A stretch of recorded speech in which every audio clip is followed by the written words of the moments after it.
आपके साथ बहुत ही यूज़फुल और स्मार्ट किचन टिप्स शेयर करेंगे, जो कि आपको आपके काम को आसान तो बनाएंगे ही, और साथ में कहना चाहिए कि काफ़ी यूज़फुल भी होंगे ये टिप्स आपके।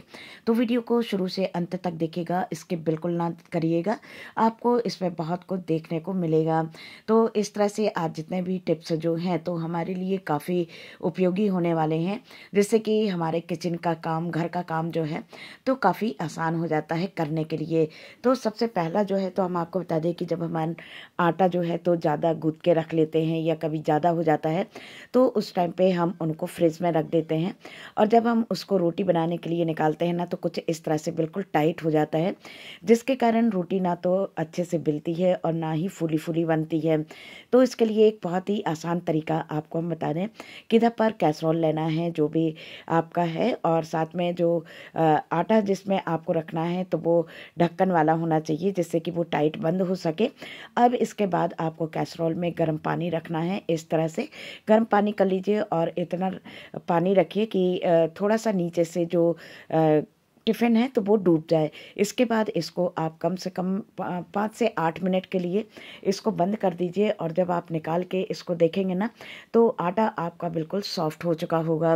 तो इसमें क्या होगा कि आपका ये देखिए इधर पर बिल्कुल सॉफ्ट हो चुका है आटा। अब रोटी बेलने में भी आसानी होगी, और साथ में जो रोटी होगी ना तो वो बिल्कुल फूली फूली बनेगी, और साथ में इनके टेस्ट में भी किसी भी तरह की कोई ऐसा नहीं होगा कि टेस्ट अच्छा नहीं आ रहा है, रोटी अच्छे से बेल नहीं रही है, ऐसा बिल्कुल नहीं होगा, और बिल्कुल सॉफ्ट आटा हो जाएगा, और रोटियां भी काफ़ी फूली और अच्छी बनेंगी। तो इस तरह से देखिए कि अगर आपको आटा टाइट हो गया तो उसको रखने के लिए कुछ समय चाहिए होता है, लेकिन इस तरह से ये काम आपका फटाफट हो जाएगा।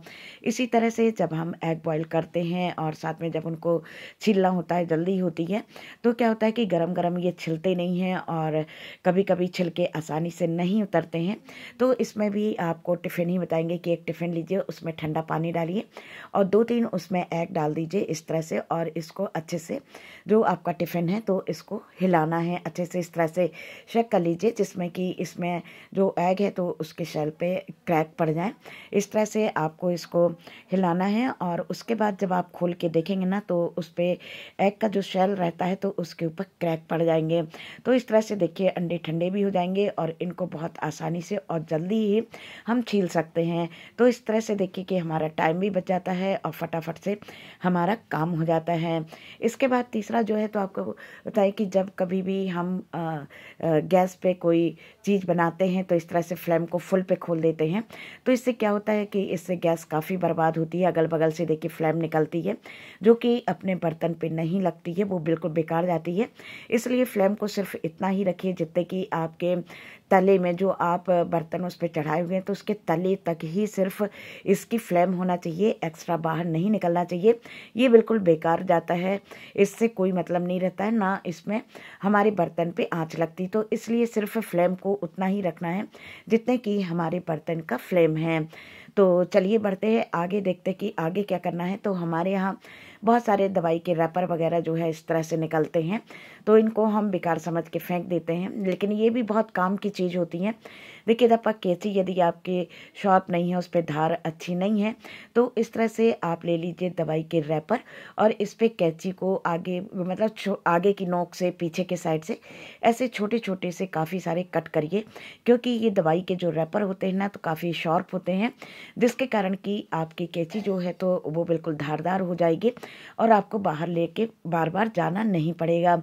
और जो ये छोटी छोटी सी कतरन इसकी बच गई हैं तो इसको भी ना फेंकिए। यदि मिक्सी के जार का ब्लेड आपका शार्प नहीं है तो उसमें कुछ इस तरह से ये सारे ही रैपर के जो छोटे छोटे से कटिंग हमने ली थी तो इसको इसमें डाल दीजिए, और इसको 2-3 बार अच्छे से चला दीजिए, मिक्सी में फंसा के इसको चला देंगे। तो क्या होगा ना कि जब इसको 2-3 बार चलाएंगे तो इसके ब्लेड जो है तो वो शार्प हो जाएंगे। तो देखिए इसको यदि हम देखते हैं तो ये इस तरह से इसको चला दिया था मिक्सी में 2-3 बार, और फिर देखेंगे कि इसके ब्लेड जो हैं तो काफ़ी शार्प हो जाते हैं। इसकी जगह आप जो खड़ा नमक आता है ना तो इसको भी डालकर आप उसमें चलाएंगे ना तो आपका ब्लेड उससे भी शार्प हो जाएगा। यदि नए नए आलू आते हैं घर में और बहुत सारी उसमें मिट्टी लगी होती है, हम उसको वॉश नहीं कर पाते हैं या किसी कारण से, तो पहले आप जो जिस बास्केट में उसको रख रहे हैं तो इस तरह से उस पर पेपर बिछा दीजिए, जिससे कि मिट्टी नीचे ना गिरे और पेपर पे ही गिरेगी। तो इस तरह से आप इनको सारे ही जो आलू हैं तो इनको इस तरह से सेट करके रख सकते हैं। इसके साथ ही कभी भी आप आलू और प्याज इन दोनों को कभी भी आपको साथ में बिल्कुल नहीं रखना है। देखिए, आलू और प्याज को कभी भी आप साथ में ना रखिए। इससे क्या होता है कि प्याज के कारण आलू जो होते हैं तो बहुत जल्दी ख़राब होने लगते हैं और गलने लगते हैं। तो इस तरह से प्याज को अलग और साथ में आलू को जो है तो उसको बिल्कुल आप अलग रखेंगे। इसके बाद देखिए, बहुत सारी जो बेकार दवाइयाँ होती हैं जो एक्सपायर हो गई होती हैं तो इनको भी नहीं फेंकिए, ये भी बहुत काम की होती हैं। तो आज आपको हम एक टिप्स बताएंगे। वैसे तो बहुत सारी इससे हम यूज़ कर सकते हैं इनको। तो इधर पर देखिए कुछ दवाइयाँ इस तरह से ले ली हैं, लेकिन एक चीज़ का ध्यान रखिएगा कि बच्चों से इसको काफ़ी दूरी पे रखिएगा और साथ में कभी भी बच्चों को ये सब चीज़ें ना कराइए, नहीं तो कुछ प्रॉब्लम हो सकती है। तो बस इसमें डालेंगे गर्म पानी और साथ में इसे गर्म पानी डालने के साथ आप इसमें आधा कटा हुआ नींबू डाल दीजिए, सिरका डाल दीजिए और साथ में सोडा डाल दीजिए। देखिए, दफ़ा एक ढक्कन हमने सिरका डाला है, सोडा डाल दीजिए, बेकिंग सोडा डाल दीजिए या इनो डाल दीजिए। तो इससे क्या होगा ना कि जब आप सिंक में यदि आपके कीड़े मकोड़े हैं, बदबू आ रही है या फिर कहना चाहिए कि वो चोक हो गया है, मतलब उससे पानी नहीं निकल रहा है, तो यदि आप इसको यूज़ करेंगे ना तो आपका सिंक जो है वो खुल भी जाएगा, उसमें से बदबू नहीं आएगी। देखिए, अभी तो हमारा सिंक बिल्कुल चोक नहीं है, बंद नहीं है, लेकिन आप जब इस तरह से उस पर ये डालेंगे ना तो सोचिए कि आपका सिंक खुल भी जाएगा, बदबू नहीं आएगी और साथ में कीड़े मकोड़े नहीं आएंगे। हम जब लहसुन वगैरह या अदरक इस तरह से क्रश करते हैं तो जो ये होता है ना तो इससे हमारा हाथ कटने का डर रहता है। तो इसके ऊपर आप एक पॉलीथीन को बिछा लीजिए और साथ में तब आप लहसुन और अदरक को यदि क्रश करेंगे ना तो आपके हाथ कटेंगे भी नहीं और फटाफट से ये आपके जो किसनी है तो ये भी बिल्कुल साफ़ रहेगी। इसके बाद देखिए, जो हमारा बर्नर होता है ना तो उसमें जंग लग जाता है या फिर कहना चाहिए कि उसके छेद जो हैं तो बिल्कुल बंद हो जाते हैं और फ्लेम अच्छे से नहीं आता है। तो इसको आप गर्म पानी में डालिए, साथ में उसमें एक नींबू डालिए और इसमें इनो या फिर सिरका, दोनों में से वैसे इनो जो होता है तो काफ़ी अच्छा काम करता है, तो इसमें इनो डाल देंगे और इसको करीब पौने एक घंटा जो है तो इसी तरह से छोड़ देंगे। और फिर इसके बाद जो है तो हम देखेंगे कि इसके जो भी बर्नर पर छेद वगैरह जो बंद हो गए होते हैं तो वो बहुत आसानी से खुल जाते हैं, बिल्कुल एक एक बर्नर का छेद खुल जाएगा और साथ में यदि उस पर रस्ट वगैरह लगी हुई है तो वो भी निकल जाएगी।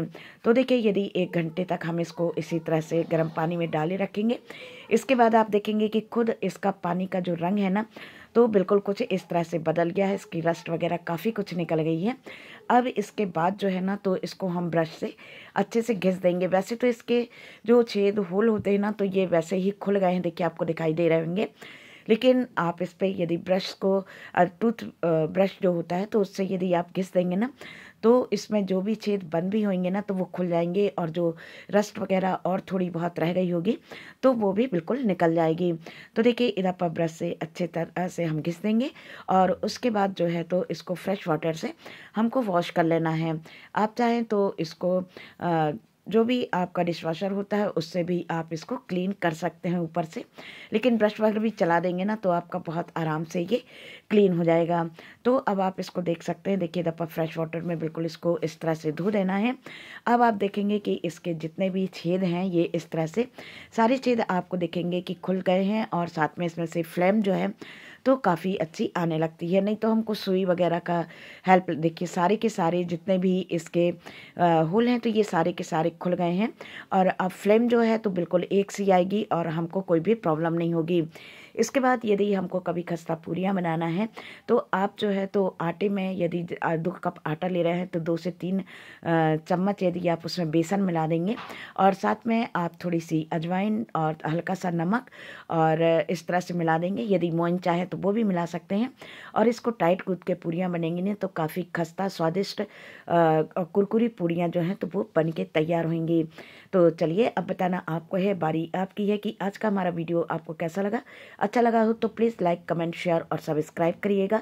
बेल बटन प्रेस करना बिल्कुल ना भूलिएगा, जिससे कि हमारी वीडियो की जो भी नोटिफिकेशन है तो आप तक समय समय पर पहुंच जाएगी।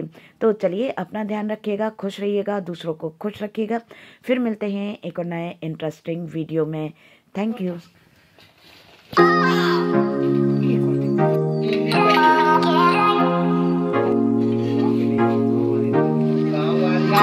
गाँव वाली गवर्नमेंट